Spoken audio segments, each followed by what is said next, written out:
presents the American Sports Cavalcade.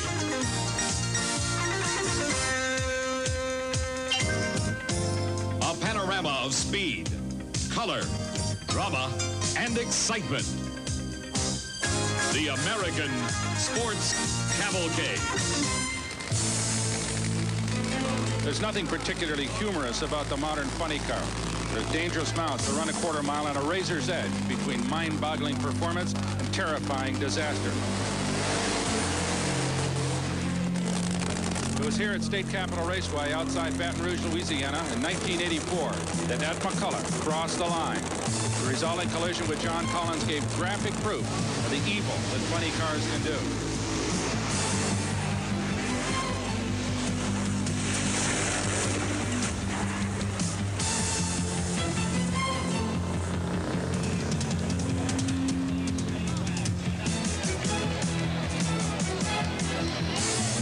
There was a time in the 1960s when the term funny was the most appropriate way to describe the hybrid race machines that grew out of the major car manufacturers' involvement with drag racing.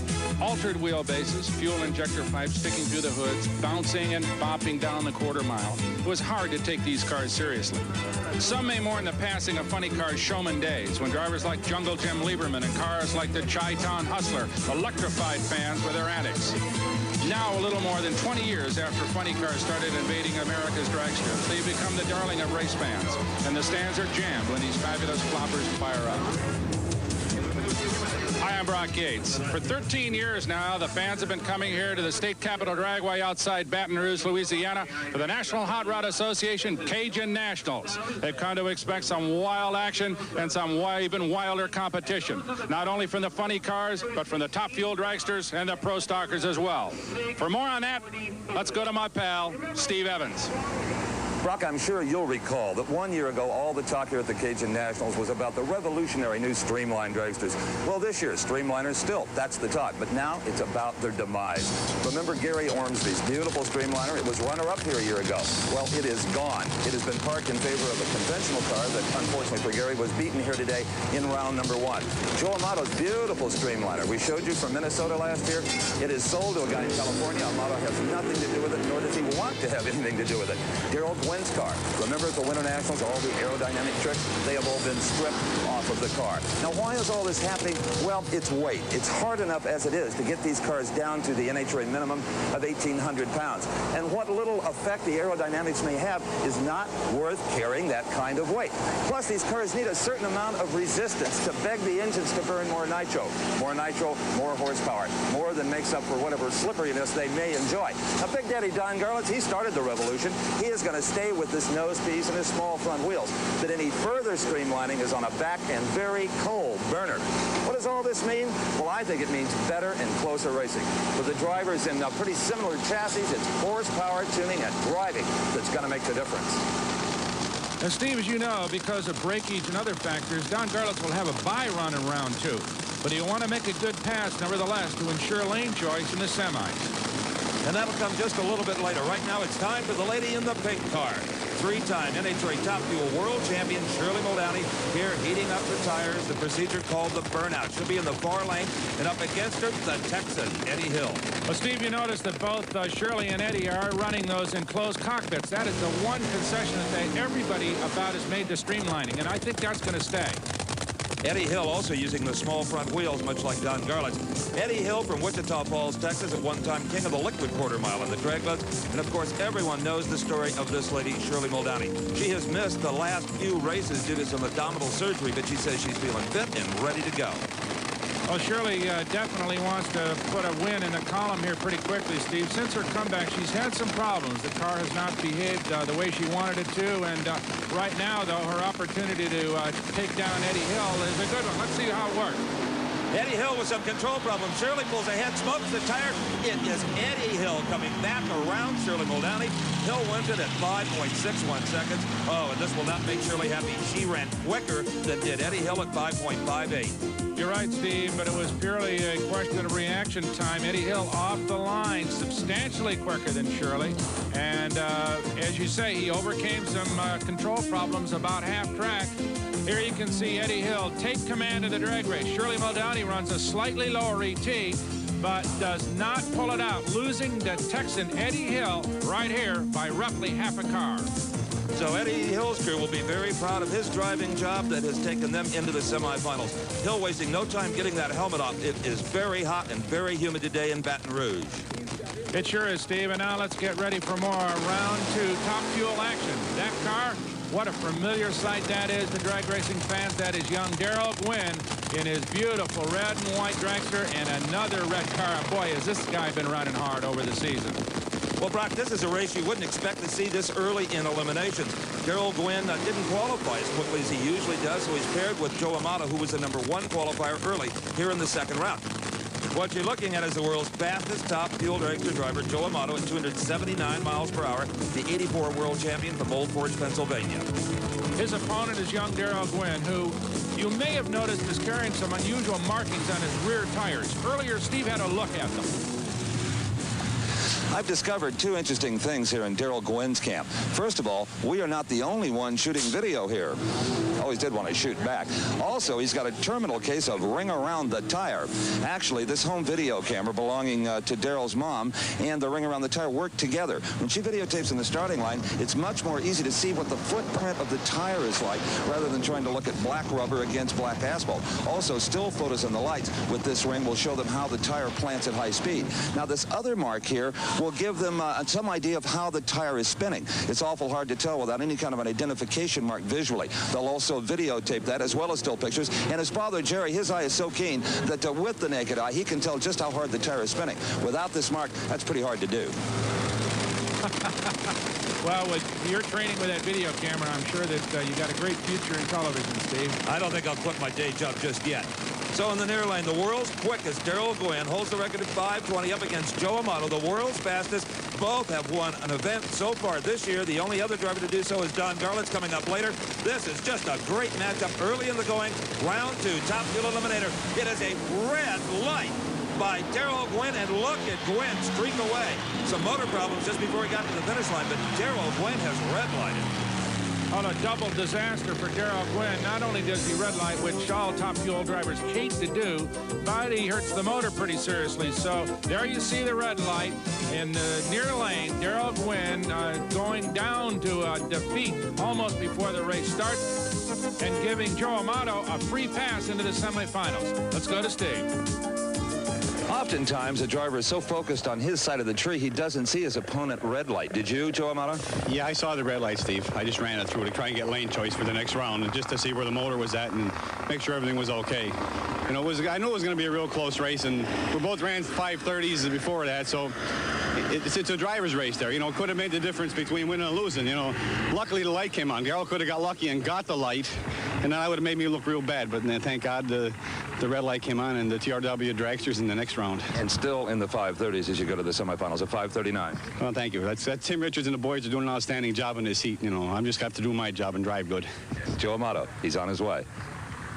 Well, of course, Tim Richards, the crew chief on Joe's car, a brilliant mechanic and a major factor in Amato's successes over the recent years, Steve.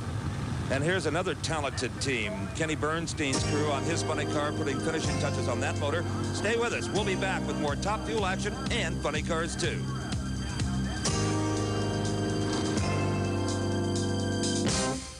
You kind of expect Vivian Lee and Clark Gable to come walking down those steps. That is the beautiful Rosedown Plantation, right down the road on what they call the Great River Road, where these beautiful plantations are fairly common.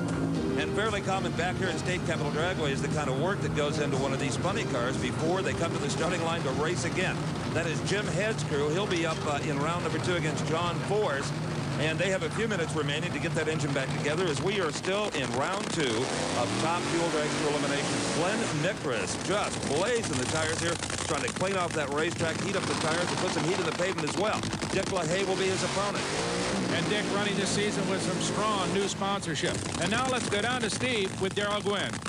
Darrell, it appeared to me anyway that nothing really went right on the starting line. On the dry burnout, it smoked the tires. Your dad was telling you to hold the brakes, just everything going on.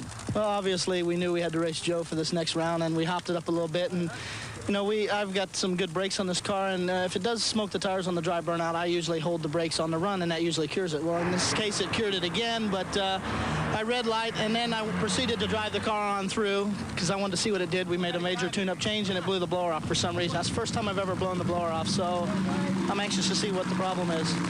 There'll be some serious postmortems in Darrell's pit. Right now, though, Dick LaHaye out of Lansing, Michigan.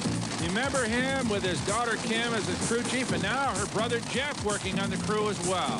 That's right, and Glenn Nyhra, that's a new face to our NHRA national event coverage. A fairly recent addition to the pro ranks, a car out of Southern California. And he beat Gary Ormsby, Steve, in the first round to move in against Dick LaHaye. A formidable opponent, believe me. Dick running stronger all the time. You just saw the gloved hand of LaHaye pumping that handbrake, carefully moving those front wheels into the staging beam. It's got to be done just right. They are off. Dick LaHaye with an immediate lead. Dick LaHaye with a car length victory. Boy, I'll tell you, Nyhra was in it all the way. Gave LaHaye everything he could handle. LaHaye wins it at 545, 262 miles per hour to a close 551. Boy, Nyhra's made LaHaye work for that one. Here comes Big Daddy Don Garlits. He'll make a bye run, but he wants low ET for lane choice. And now, let's go to Steve with Dick LaHaye. Well, down here, Dick LaHaye, exhausted like all of us, really, from this heat and humidity. But the good thing the engine is clean. Not a drop of oil out of it and a strong run. Well, I think it ran pretty good, but, you know, it's hard to tell out there in all that heat and so forth. He ran good first round, and it should have duplicated itself again. You were telling me earlier this is a strange track because the groove is kind of an arc. It's not a straight line. That's true. We have to line the car up crooked to go down the lane straight is what it amounts to. And it looks strange when you're sitting up there in the start line and you're pointed at the guardrail to make it go down the lane straight. That definitely gets your attention as we watch Big Daddy Don Garlits get ready for that bye run we talked about earlier.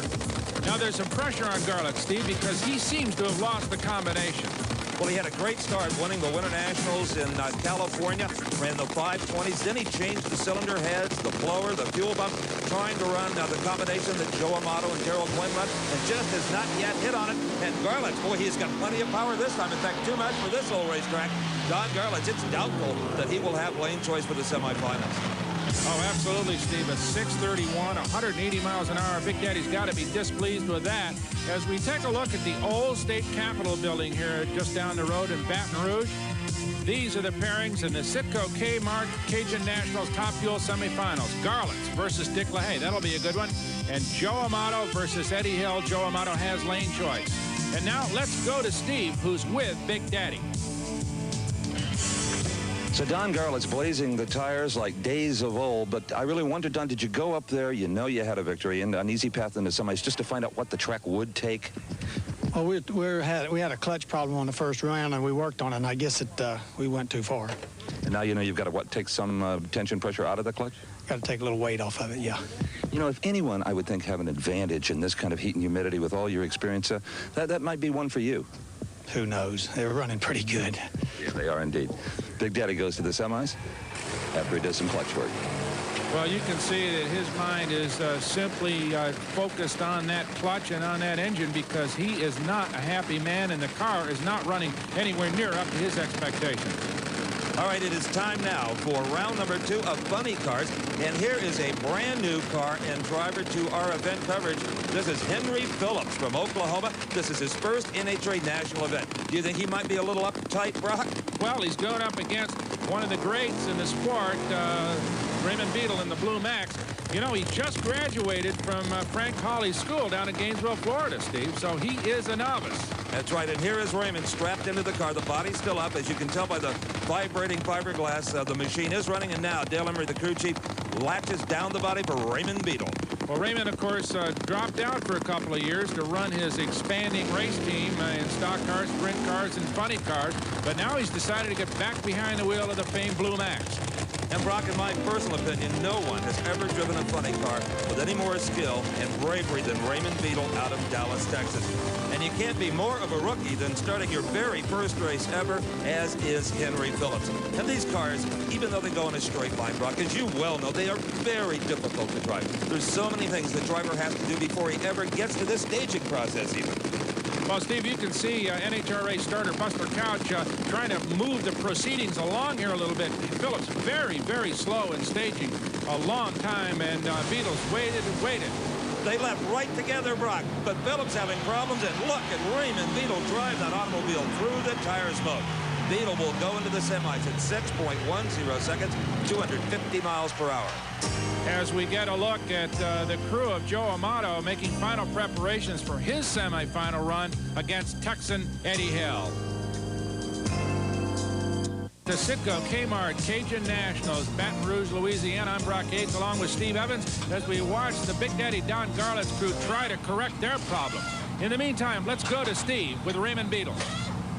Well, it's that kind of driving that has carried Raymond Beadle to 3 funny car world championships, and it's a good thing there was a steering wheel in the end of that shaft that time, because you did a heck of a job. Well, the car got awful loose. Our car got hot. We had trouble with this guy the other day. He's wanting to stage. He's been new, I guess. And our car, once it gets over about 180, it wants to smoke the tires.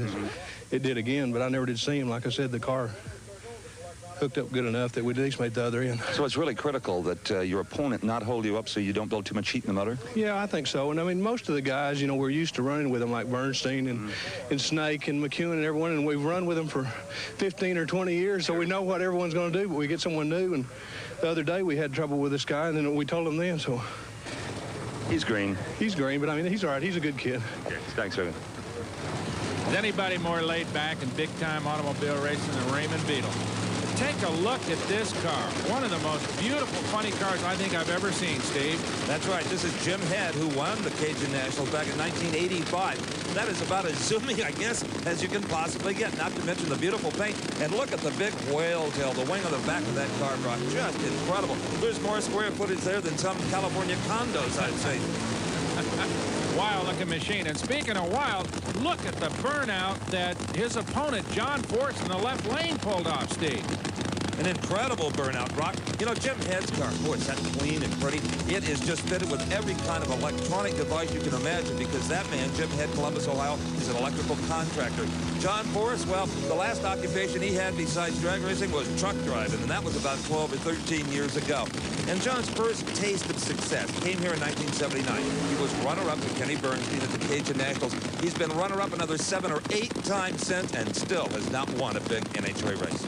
What a hard driver and what a hard competitor. Oh, there seems to be trouble with, yes, Steve, he's stalled out there. That's right. It sounded like a fuel starvation problem, Brock. The motor kind of came up all of a sudden like it was running out of fuel, leaning out, in other words, and he is dead in the water. Here comes the crew, but without the truck or starter motor, they're not going to be able to do a thing for John but get him off the racetrack. How much time will he have before Buster Couch, the starter, will wave him off? Well, the burnouts have been completed, so there's not enough time to do anything here, and the crew knows that. It's going to be a single for Jim Head.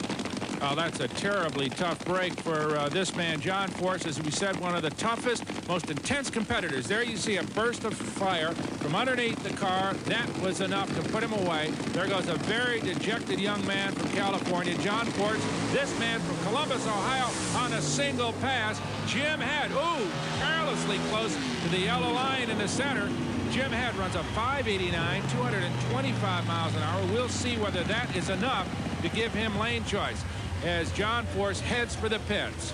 Well, you're right. Jim Head did come very close to that center line, but the decision is he didn't touch it. The time will stand for lane choice.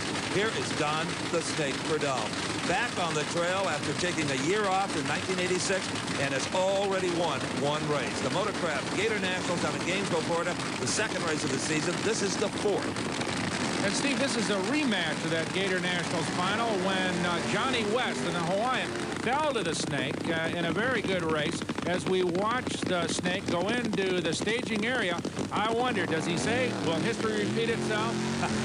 I don't know. The Snake looked very confident, Brock, to me this morning in the staging lane. You know, and interesting, I went over to visit the Roland Leon camp that runs that particular car right there, and you know what? There was no Roland Leon. I asked Johnny West, where's Roland? He said somewhere on a beach in the Bahamas, and I couldn't believe it. The only time I know that Roland's never gone to the races with his car down the Snake Verdun, well, he's got to go. He drives the thing. Absolutely, and nobody drives him better than the Snake. One of the all-time greats. Many people rank him right beside Big Daddy Don Garlits as the giant of the sport.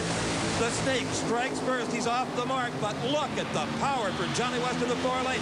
Johnny West drives away from Don the Snake Verdun. Some sweet revenge there after his loss to the bite at the Gator Nationals. So Johnny West, that's the quickest elapsed time for any funny car at 5.63 seconds, taking low elapsed time in the event away from that man, Kenny Bernstein. Stay with us.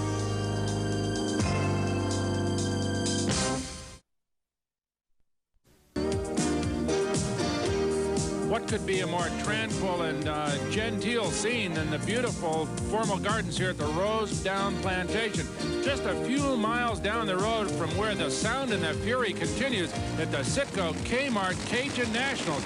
And Steve Evans, it's funny car time. It is, Brock, and here is Ed the Ace McCullough. If there's one car in the country that has a shot of running with record-setting Kenny Bernstein, it's Ace McCullough, that far lane. That was Bernstein. You saw just burn through the picture. Ooh, and McCullough getting sideways over the center line, almost makes contact with Bernstein. McCullough has got big problems. He crossed that center line. That's going to put him out of the race. That is grounds for disqualification, and I don't think it's going to much matter. That car is stranded out there mid-course. Something definitely broke. You see Ed's hatch opening up. He'll be climbing out of that race car, finished for the day. And we'll be interested to find out exactly what broke, whether it was something in the rear end or perhaps something in the engine that poured oil on the racetrack. But Ed McCullough, obviously disappointed, out of the race car and finished for the day. Now let's take another look at what happened. As you can see, this is the burnout, those spectacular smoky burnouts that the fans love so much for the funny cars. Everything looks pretty normal right here. There you can see Bernstein in the left lane. Here is McCullough starting to fishtail. Obviously something is broken in the race car. There he crosses the center line, almost ticks Bernstein in the left front fender, and now just kind of slides to a halt with an obviously broken race car. And now Steve's with that. Anytime something goes wrong with a funny car on the burnout that puts out the volume of oil into the rear tires that Ed McCullough just experienced, you've really got your hands full. Well, Steve, when I come out of the water box, you know, I mean, spinning the tire's always wet anyway, you know, and I got after it pretty good. When I lifted from the burnout, I mean, it just started skating, and what happened is it blew that oil filter O-ring out, and it was just oiling the racetrack and the tires, and it was like you were on ice. And the last thing you wanted to do was give Kenny Bernstein a gift like that. I mean, you know, we got to put pressure on Kenny, and I mean, they get the brakes, and I mean, one of these days is going to turn around, and we're going to get the brakes, and we're going to beat him. Thanks, Ed. You bet. Thank you. Ed McCullough obviously referring to the almost unbeatable chain that Kenny Bernstein has going for the last couple of seasons, Steve. Well, Kenny is gunning for a third consecutive world title, Brock, and is off to a very good start. He has won 2 of the 3 races held so far this year. Only Don Prudhomme has reached the winner's circle other than the man in this red Buick LeSabre. Dale Armstrong, over the offseason, designed a new rear tail for this body. It's been very controversial, but obviously works. Bernstein has a bye run. We've stressed before, even though you're all by yourself, you want to make a full pass to try to get lane choice. Kenny Bernstein stops the timers. Oh, my. 5.59. That's low elapsed time of the event for the funny car breed at 261 miles per hour. So as we look at the statue downtown of Huey P. Long, the famous governor of the state of Louisiana many years ago, here's our pairings for the semifinals. Bernstein against Beetle. You know who has lane choice there.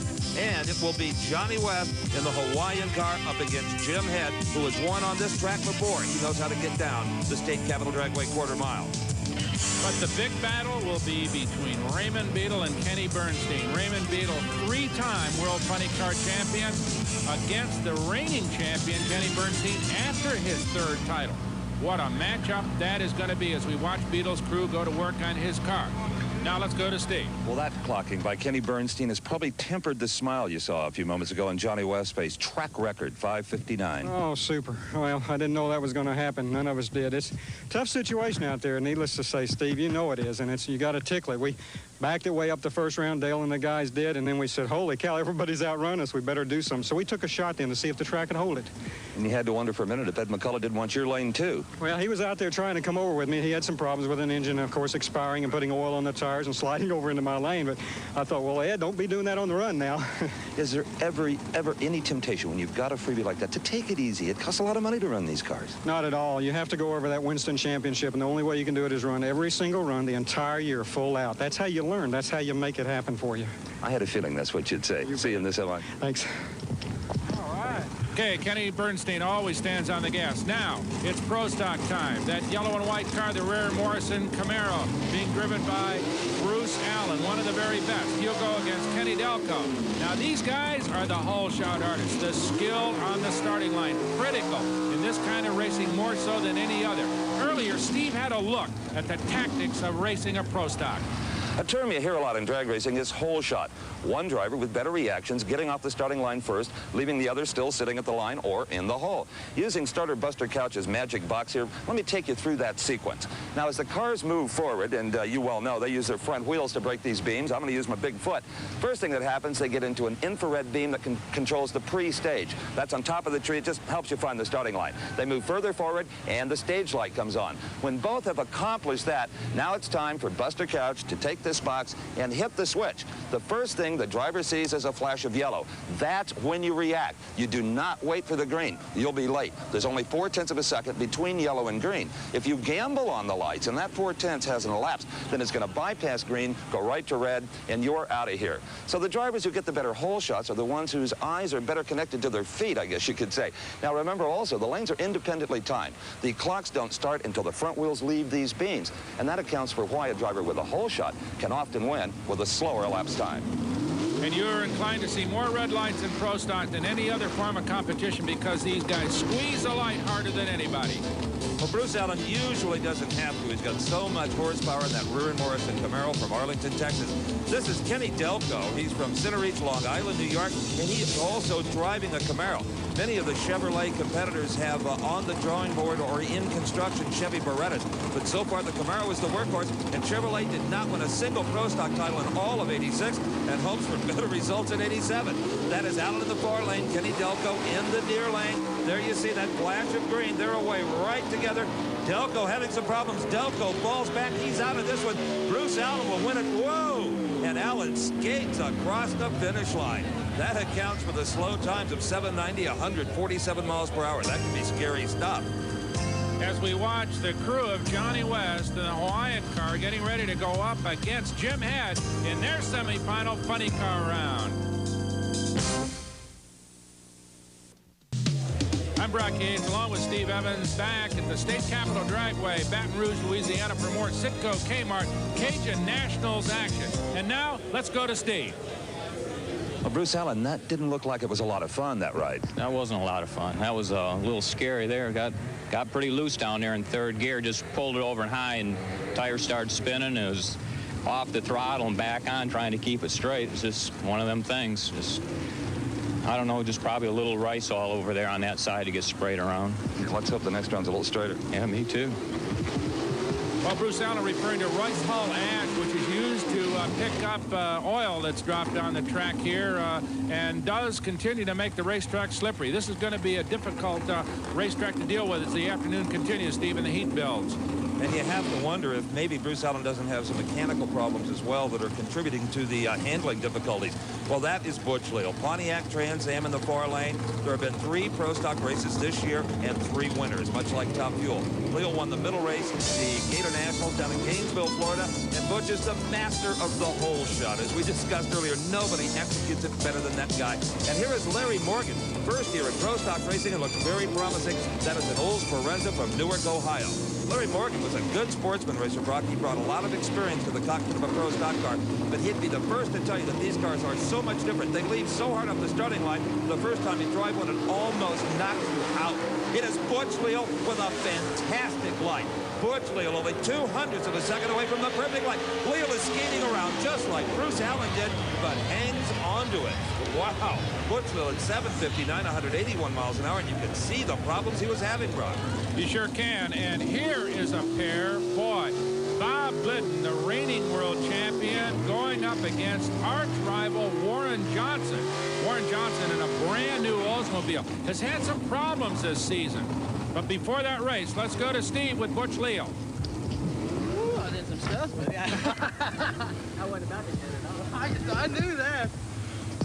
Butch Leal and Larry Morgan just in agreeing on one thing. That is a spooky racetrack for a pro stock car. Well, Steve, evidently what happened is when that one lane, left lane, got real bad oil down by McCullough, they blew the stuff over even to the right lane. And I chose the right lane because I didn't want to run through the oil. And I put it in third gear, and this thing started making a move. And I said, please don't shake, you know. And came back and forth, and finally I just shut it off. I couldn't make it, but I thought I, had enough to win the race. You got to be half Butch Leal and half Richard Petty. I'm telling you, this with oil and what happens as dust gets over there, Steve? These things like to keep traction, and without that, it doesn't happen. The funny car has enough spoiler on the back to put a lot of downforce on the back, and these pro stock cars they have negative. They don't have much downforce, so that's the part down track. They start spinning in third and fourth gear. See you a little later on. Thank you.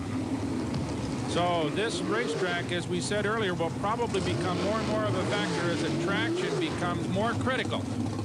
All right, let's go to a pair of the greats in pro stock competition. 7-time world champion Bob Glidden in his Thunderbird against Warren Johnson in his Oldsmobile. Won the Winter Nationals, and since then has been on a little bit of a slump, Steve Evans. That's right. It really hurt him in the World Championship chase, earning no points at all at the second race, the Gator Nationals, when he failed to qualify. Now, this is a different car, though. This is a brand new machine. Warren seems to have a lot of faith in this. He qualified very high. Warren Johnson, number 2 in the world last year. Bob Glidden, number 1. They're off together. Warren Johnson in the near lane. And now Glidden showing real muscle at half track and goes on to a convincing victory. Puts away Warren Johnson with a 752, 185 miles an hour in a lane that's been very, very treacherous. There you can see Glidden ever so slightly out of control, but gathers it up in convincing fashion and goes on to victory. Steve is with him. It's been a long time since all of the pro stock drivers in one round have all gotten out of their car going, whoa, that was a little scary. I saw the first 2 cars, Bruce and Butch. They had a lot of trouble in the right lane.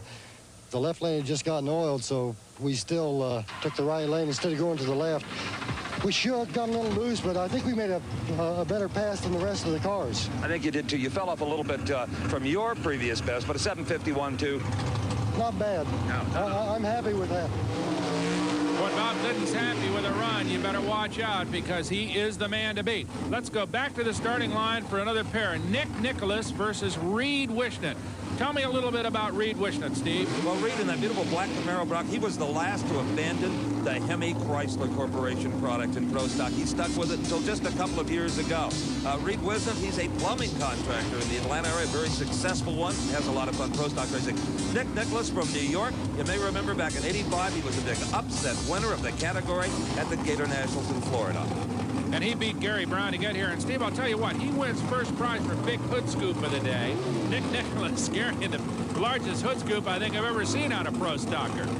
That'll ram a little air down those twin 4-barrel carburetors. And there is the beautiful black and gold leaf Camaro of Reed Wishnet. Wishnet poised and ready, as is Nick Nicholas. The RPMs come up well over 8,000 before they drop the clutch on these 4-speed equipped automobiles. Nicholas still waiting to move in. Both drivers are pre-staged only. Now they lunge into that final beam, and off the mark they go. Nick Nicholas, a big hole shot for Nicholas. That was a brilliant start by the car in the near lane, but suddenly it has problems. Reed Wishnet in the Camaro comes from behind, a relief to that crew. He was just a little bit late. Wishnet's 820 puts him in the semifinals. So as we take a look at the beautiful Louisiana State Capitol building here in Baton Rouge, we'll also take a look at the pairings for the semifinals of the pro stock. That's Reed Wishnet going to go against Bruce Allen. Remember, both of them had a little problem in that lane. Bob Glidden and Butch Leal. What a race that's going to be. And now, let's go to Steve with Reed Wishnet. Well, Reed Wishnet obviously will not be delighted with the 8-second elapsed time on his time slip. But what really matters, it'll say W for win. Right. Knows I suck at tires real bad, and I figured Nick had me. And I got out of it real quick, and I seen something happen to him, and I went back in it and got by him. So. You ever thought of putting a rearview mirror in one of these cars? Well, we could probably use it. Yeah. You at least have some idea where the guy is. Right, yeah. Okay. Reed Wishnet goes into the semis. Good job. Thank you. Yeah, good job by Reed on a hot afternoon as Dale Armstrong, the crew chief on Kenny Bernstein's car. They're buttoned up and ready to go. Dale taking a little easy rest on one of those big soft slicks as the final preparations are completed in Kenny Bernstein's funny car. In the meantime, though, we've got Top Fuel semifinals. That's Eddie Hill. He'll face Joe Amato right after this.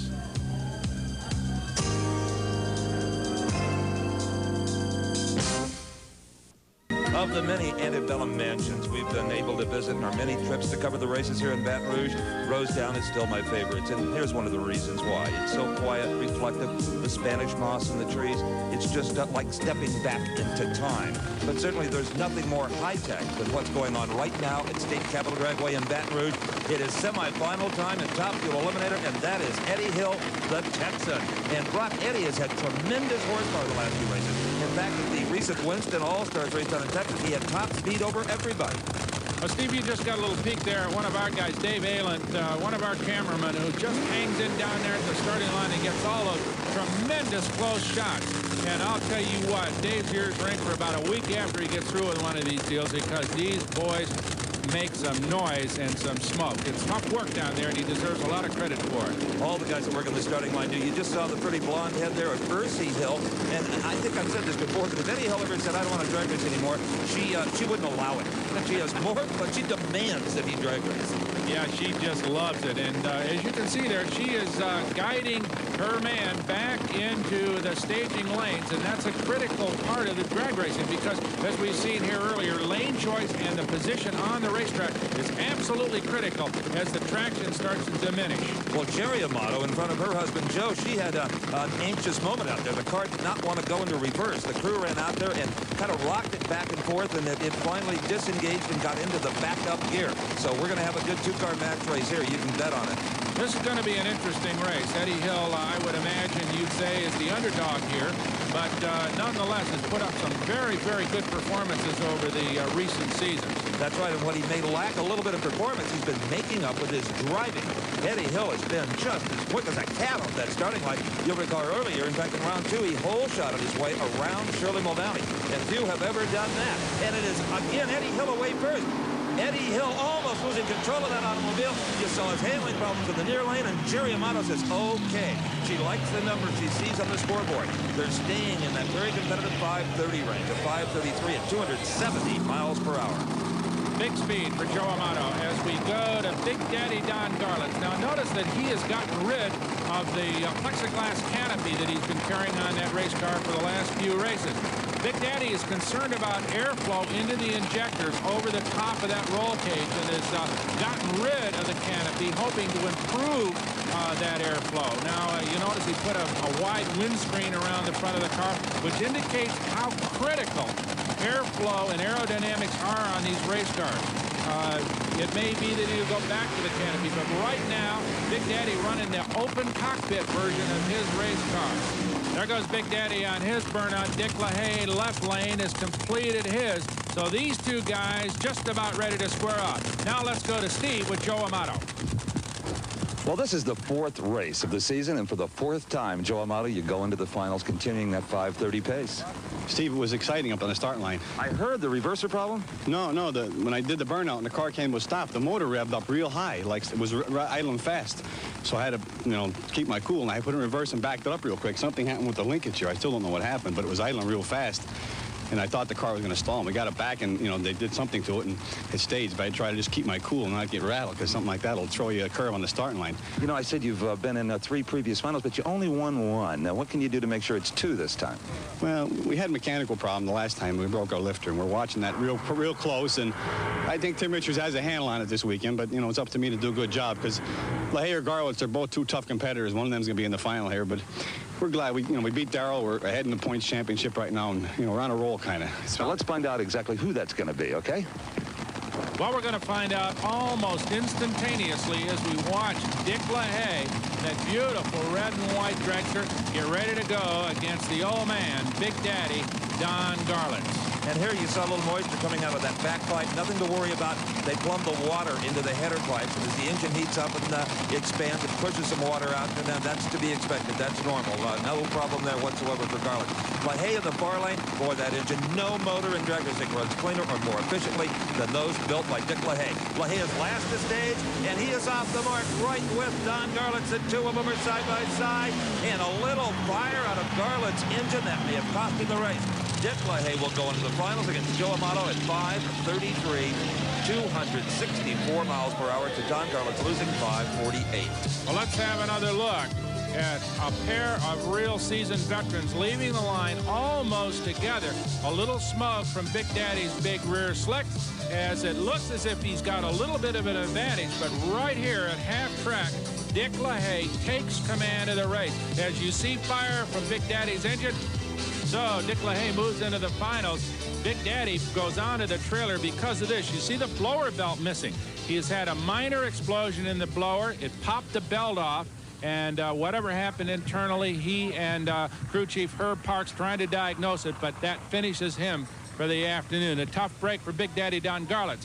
Well, Dick LaHaye saw an awful lot of that black car from Florida before he was finally able to just pull ahead. What a good one. Yeah, it was pretty close. I got it in high gear, and I started driving away from him then, but he was right there all the while, you know, down to about half track or maybe a little farther. And I guess we just outrun him in high gear.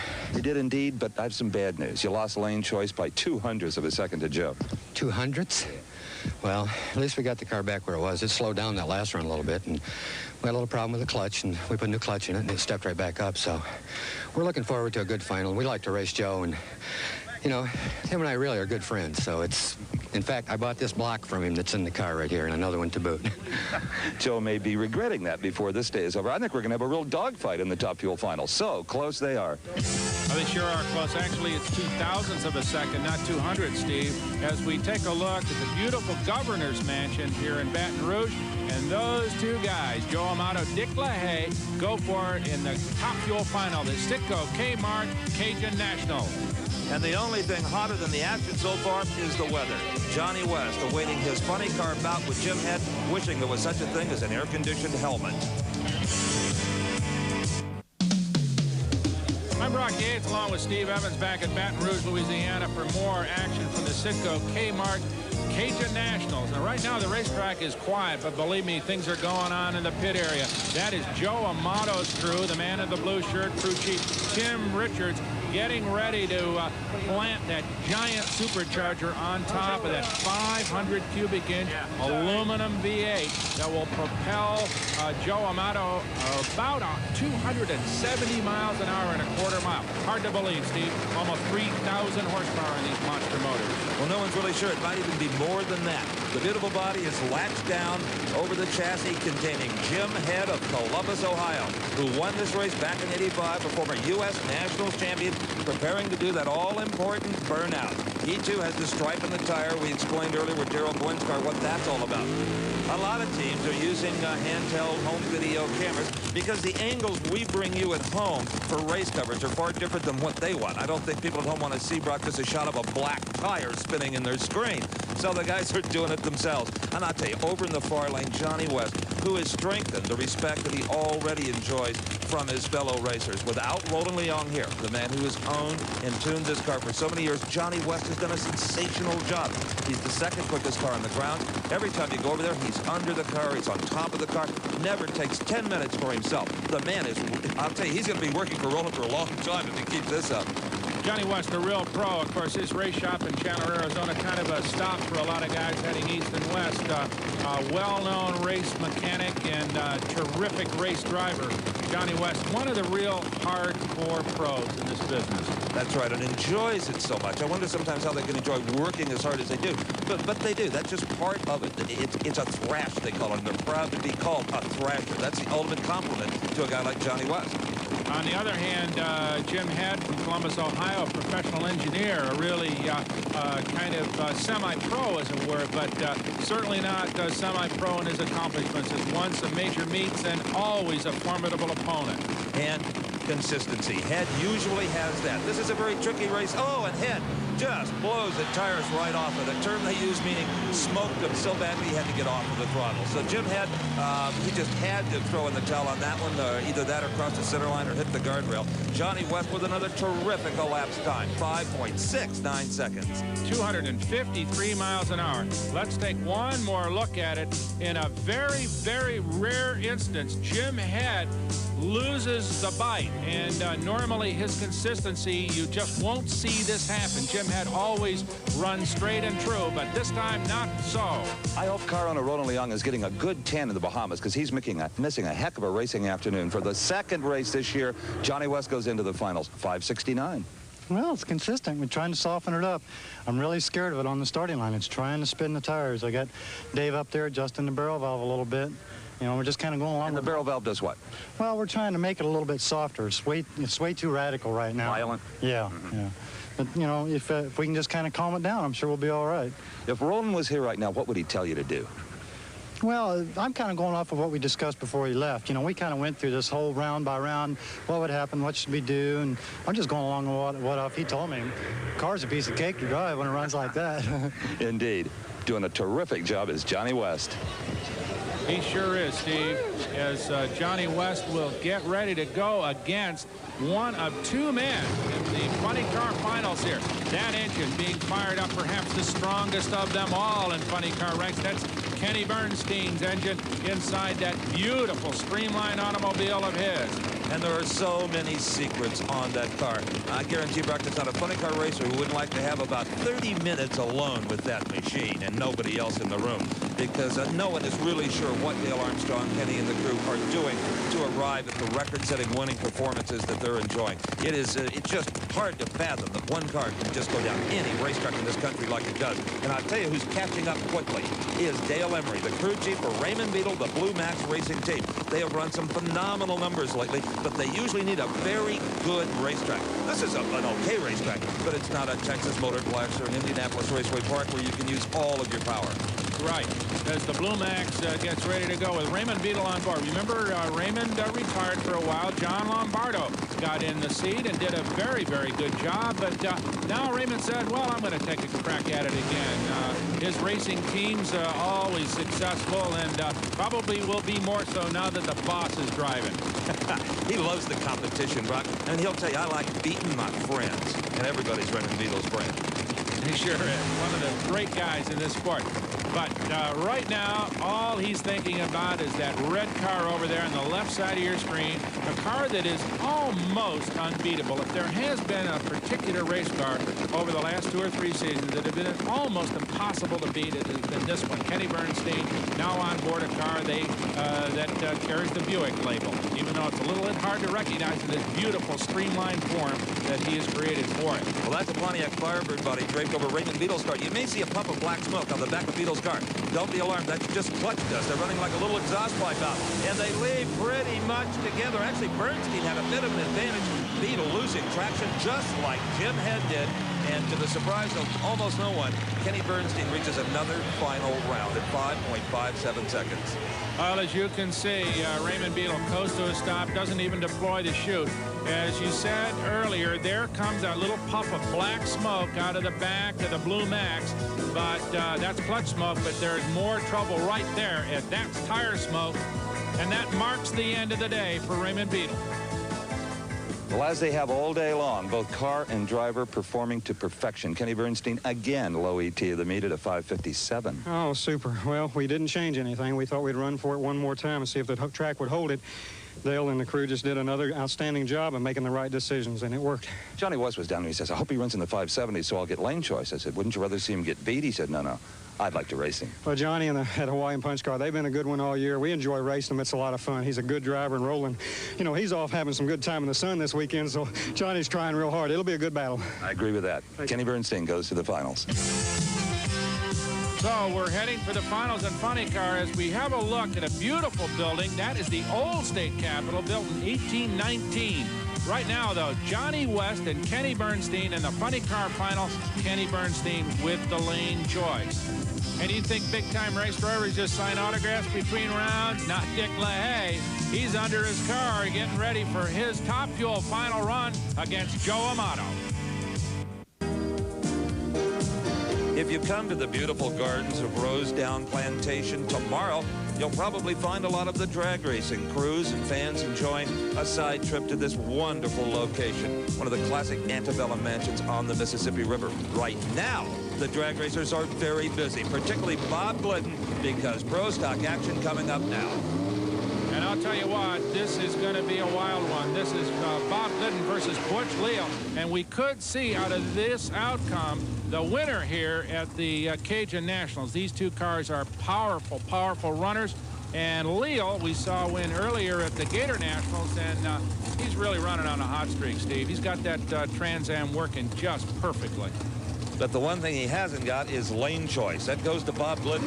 And even though a lot of cars have been skating around at the finish line in that right lane, more cars have had trouble in the left. And that's exactly where Glidden wants Butch Leal, where there's big trouble. Now, as far as smoking the tires like the funny cars did, Jim Head and Raymond Biddle, you won't see that happen. The pro stock cars don't have that kind of power, maybe 900 horsepower instead of 3,000. But again, it's the top end of this racetrack that has been spooky for the pro stock cars.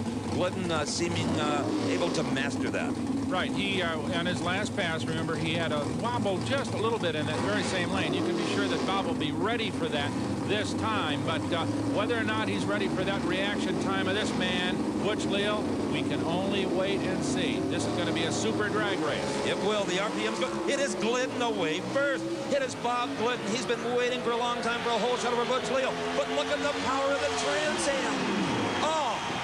Does Butch Leal's crew love this one? The Pontiac Trans Am and Leal by what, a bumper over Bob Glidden, 752 to a 758. Well, we tell you all the time about the classic examples of drag racing that keep unreeling here in pro stock competition. You're seeing one right here. Two of the finest drivers in the business, two of the very best cars, two perfectly run drag races. And the winner by just a few inches, Butch Leal, 752, 184 miles an hour.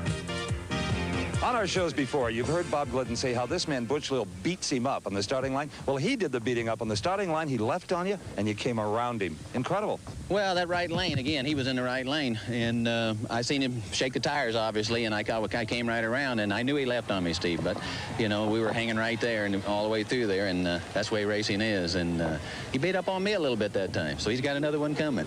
So you think lane choice right now is a big factor? Oh, I would say it's a big factor. It's in the right lane. He had lane choice, and he chose the right. I mean, couldn't figure it out, and I was happy to get in the left. But sometimes that happens. A one car will work fine in a certain lane. It's true. The round before, I was telling you that I had a lot of trouble. Bob came right behind us and went decent, so he didn't suspect it would be bad. Okay, see you then. Thank you.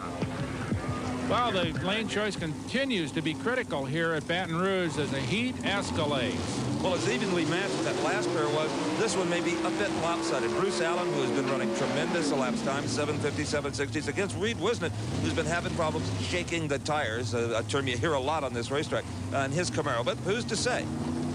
Well, you're right, Steve. As they say, there's no such thing as a sure thing in pro stock competition. It's that close. As Wishnett and Allen get ready to go, let's go up to the other end with Bob Glidden. Bobby, I know you've just been waiting to somebody ambush Butch Leal on the starting line. You had a great lead. You had the whole shot, but apparently something went wrong. We took the wrong lane, Steve. You know, we had to guess one way or the other. The left lane had been oiled. The right lane hadn't. We got down the right lane the last round, not as well as we'd liked, but we went a 52. I don't know what we went that run, but Butch... slowed up to 58. Yeah, Butch must have run a middle 50 or took the wrong lane, made the wrong decision, that's all. Okay, thanks, Bob. Thank you, Steve. Okay, Reed Wishnett, definitely the underdog here against Bruce Allen in the Rare Morrison Camaro. As we see a pair of Camaros going, one of these guys is going to get into the final, and that could be good news for Chevy fans around the country, Steve. They have been on kind of a cold streak here over the last few races. You bet. You can hear the RPMs up, and it is disqualification for Reed Wisnett as he left too soon. Just gambled on the lights, came up snake eyes. It'll be that man in that pretty Camaro, Bruce Allen, against Butch Leal. Now, Allen will be a tenth of a second slower based on the times from the semis. Okay, let's have one more look at that. There is Wishnett taking the red light right there. That eliminates him instantly. As we take a look at some wildflowers on the banks of the Mississippi, that will set off a Pro Stock final with Bruce Allen and Butch Leal. Now, both these guys won in the same lane, and Leal will probably choose that. It's been so long since Bruce Allen and this Chevrolet car have been in the final. I don't think he much cares what he ran, but you won. That's what counts at this point. That's real important, being in the final, and especially when you got a week to think about it. You know, a week off, and you keep thinking, well, we got it. We're on the right side of the ladder for a change. We qualified second. We need to do the best we can to get in the final, and finally. So I'm happy about that. Leal's got lane choice. You know he's going to put you where you really don't want to be. Any changes you can make to the car, shocks, anything? Well, not really, because you never know till you actually get right up there, ready to pull out. And if something happens in front of you, then sometimes you have a little time to...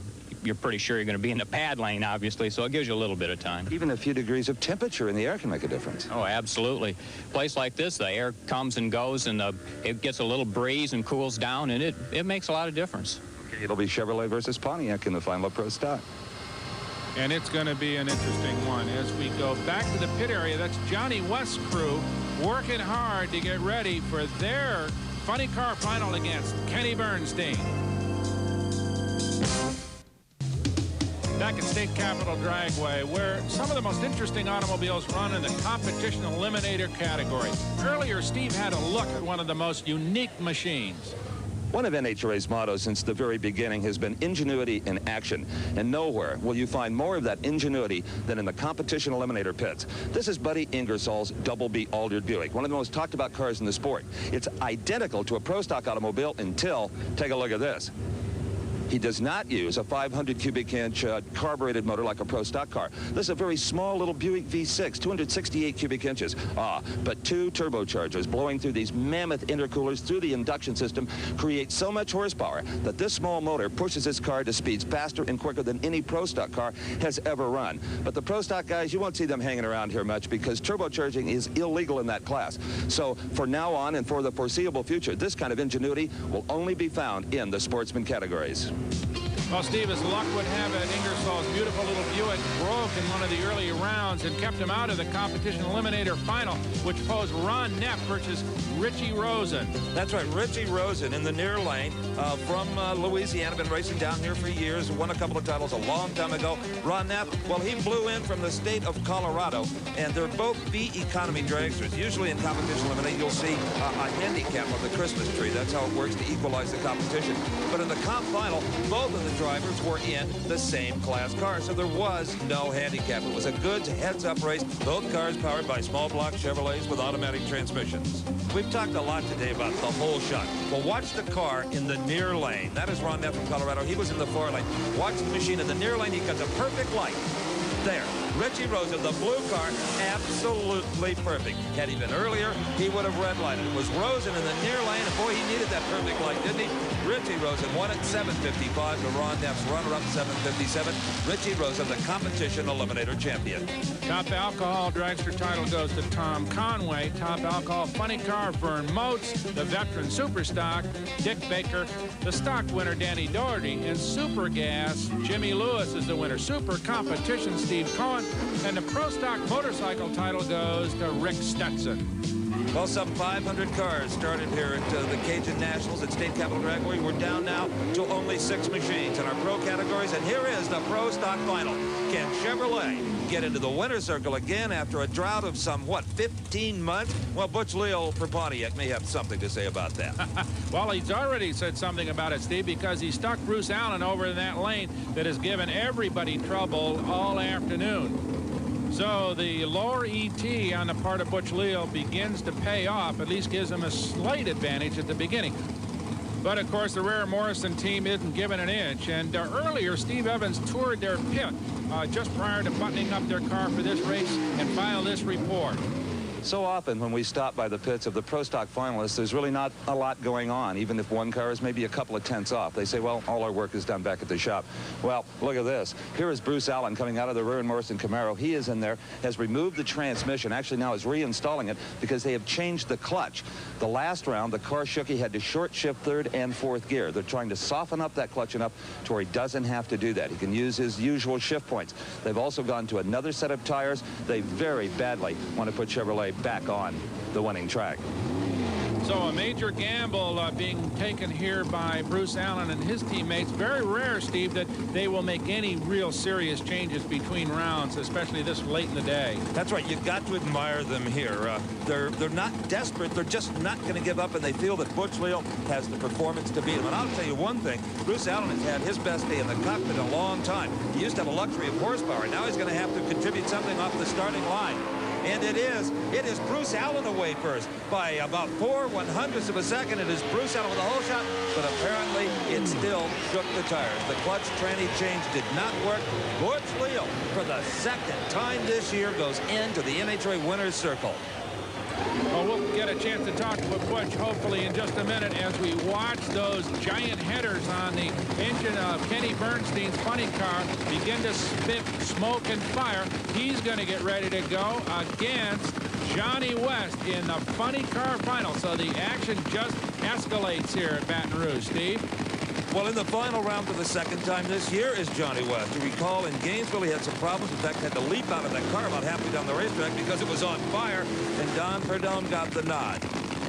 Now notice that Johnny West is in the lane that Butch Leal just won the Pro Stock Championship in. Kenny Bernstein with low ET and lane choice has taken the lane that cost Allen the victory. So it'll give you an indication of the differences in the tactics between these two classes.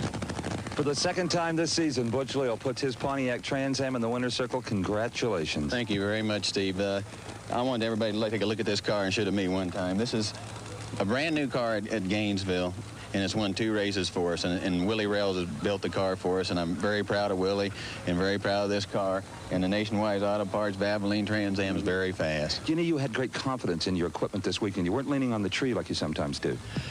Well, I found, like, the second run, I run Larry Morgan, you know, and he was going to show me, right, originally teach me, as he was saying. And I had a 420, and I didn't think it was that good a light, and it scared me a little. So I backed off a little and tried to stay in the 450s. I don't know what kind of light that was, but, it, you know, it was around a 450, I'm sure.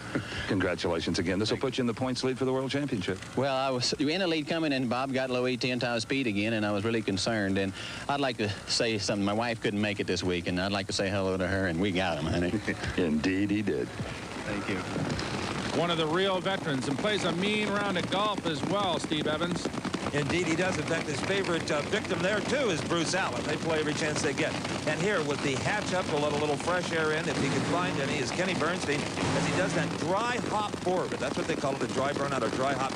That's to further heat up the clutch. It also gives the crew standing behind the cars an idea if the car is going to hook right off the line. If it smokes them on the dry, they'll back up and do another one. If it still smokes them, you'll see a hand signal, usually to a driver saying, take it easy. But there'll be no taking it easy here. This is it. This is for all the money, all the points. At the Citgo Kmart Cajun Nationals, Kenny Bernstein over in the far lane. In the near lane, the guy that's done such a great job, Johnny West. We're only moments away. There's a crewman approaching Bernstein's car. Starter Buster Couch waves him away. Wanted to do something there at the last second. I don't know if it was accomplished or not. What I do know is they're both pre-stage. Bernstein first to move in, followed by West, and they leave right together. Oh, and West right on the center line. Johnny West had to get off the power to try to steer it back into his own lane. That was all Bernstein needed. Kenny wins it at 576, 258 miles per hour. Well, let's take one more look at it. They leave together, but Johnny almost instantly angles toward the center. Very much in danger of crossing that center line. In fact, he may have, and that disqualifies him instantaneously as Kenny Bernstein goes on to victory. Good race. Indeed, it was a good race. Kenny Bernstein, you won all the money, all the points, all the track records, and all of our admiration. Just a terrific job. Well, thank you, Steve. I appreciate it. You know, it takes a whole effort, and I've always said it. And when you get Jim Mayle and Jeff Scarp and Charlie Nielsen and Mike Baker and then Dale Armstrong putting this Budweiser Quaker State Buick here, it makes it easy for me. But I tell you, it's a tough run today. Johnny and the Hawaiian Punch did a heck of a job. Boy, do you know there was a little smoke in the dry burnout? I don't know if you could feel that or not, but you could see that Dale might have been concerned. Oh, absolutely. I could could feel it, and he backed me up, and I had to hit the throttle a couple of times to jump the car, as you know, to soften that clutch up a little bit, to make it where it won't be so violent. And I was holding my breath when I left and holding everything else I could at the time because I didn't know if it was going to make it without shaking. And you know, the success you're enjoying today all started at this very track back in 1979. Well, it's been a long time since we've done good at the Cajuns. 79's a long time ago. A lot of things have changed since then. I'm glad that we finally put it back together. It's a tough racetrack to run on. It's tough for us. It's beat us up pretty good the last 6 or 7 years. You mastered it today. Again, congratulations. Thank you. Appreciate it. Our congratulations, too, as we get ready for one last race here. That is Dick LaHaye, already on board his top fuel dragster. He's going to go against Joe Amato. Sure deodorant, now available in a new Desert Spice scent, salutes Butch Leal, winner in the Pro Stock class. Butch beat Bob Glidden in the semifinals and Bruce Allen in the finals to become Pro Stock Eliminator. Butch Leal, the sure winner of the week. Citgo, Kmart, and Cajun Nationals. Only 2 top fuel dragsters remaining. Only 2 cars in this entire event, for that matter. I'm Steve Evans along with Brock Yates, and that is Dick LaHaye. He's in the near lane. In the far lane is Joe Amato. For all intents and purposes, they come in here absolutely tied in performance.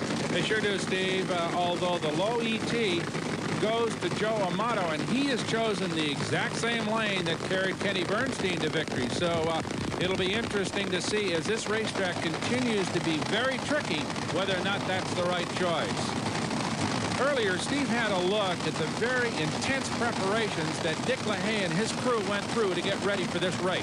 You know, many times we have commented in our reports from Dick LaHaye's pits that the crew never took the heads off the engine. It ran so reliably. Well, those days are over. And it's not because they're breaking parts. It's because they're running a different type of cylinder head. It's billet aluminum and has absolutely no water coolant to run through it. There are no water jackets. So now the only way they can get the engine cool enough between rounds is to take it completely apart and let the breeze blow through it. Also, another way, they take out all 8 rods and pistons. There's not a thing wrong with these parts. They're just very, very hot. Still, they put in cool rods and pistons. These will see duty again at another race. So the penalty the LaHayes are paying for their newfound performance and all their new parts is they're having to work a lot harder between rounds. Not as hard, though, right now, Steve, as Dick LaHaye is going to have to work as he goes up against Joe Amato. This is going to be a classic confrontation. 2 very strong cars, and I would say very, very difficult to choose a favorite here. Well, they both ran 5.33 elapsed time for the quarter mile in the previous round. Only by 2 1/1000ths did Amato earn lane choice. So this is a toss-up. I'll tell you, I wouldn't bet up. Assume either way on the outcome of this top fuel final. Amato's ready. LaHaye is ready. The tree comes down. They leave right together. No advantage off the mark. LaHaye in the near lane. The far lane, Amato. The wind line and the expression there on the crew tells you where it was. Dick LaHaye has won this race by 1/100th of a second. 5:31 to a 5:32. Fabulous drag race in this top fuel final. Both cars leave together. No clear advantage there. They look as if almost a mirror image of each other as we watch them at half track. There they are, nose to nose, into the lights. Impossible to call a winner almost visually. As we watch Dick LaHaye's crew, the truck being driven by daughter Kim coming down the racetrack. Boy, are they happy. Dick LaHaye came out of this car saying the same thing that we're all saying. What a race. Well, I hope to tell you, we was right together all the way down the track. And, you know, I knew Joe and I was going to have a good race in the final here because we both run 33s and, you know, we're both very consistent. And that was a 31 to a 32. Well, that's a little bit better yet then, wasn't it? I guess we did the right move on it. And all I can say with all this heat and everything with the track, that it's definitely Miller time. In 4 races this season, 4 different winners. What a top fuel year it's going to be, and already is. Oh, yeah, I know it. You know, it's got to a point where it's got... The cars are so bunched together with Darrell and Joe and Garlitz and myself, and now I've moved ahead of Garlitz into number 3 spot, and, you know, it's going to be a heck of a season. We're not even halfway through it yet. And you can celebrate this victory in a big way next Saturday, right? Yes, in fact, I'm going to be married next Saturday, 11 o'clock in the morning. And I'd like to invite everybody, but there just isn't enough room.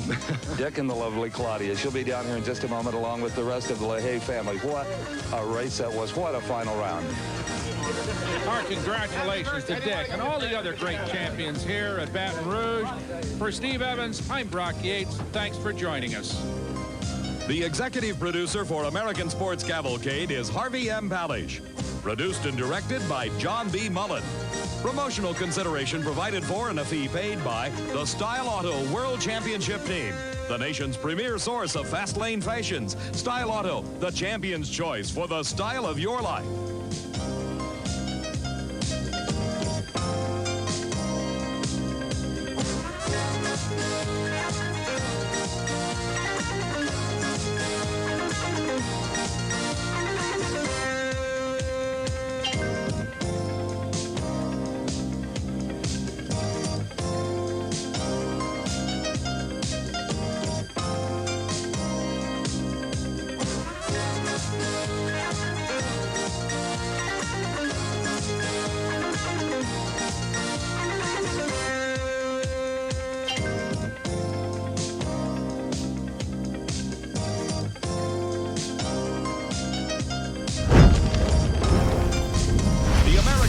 Cavalcade is a presentation of Diamond P Sports.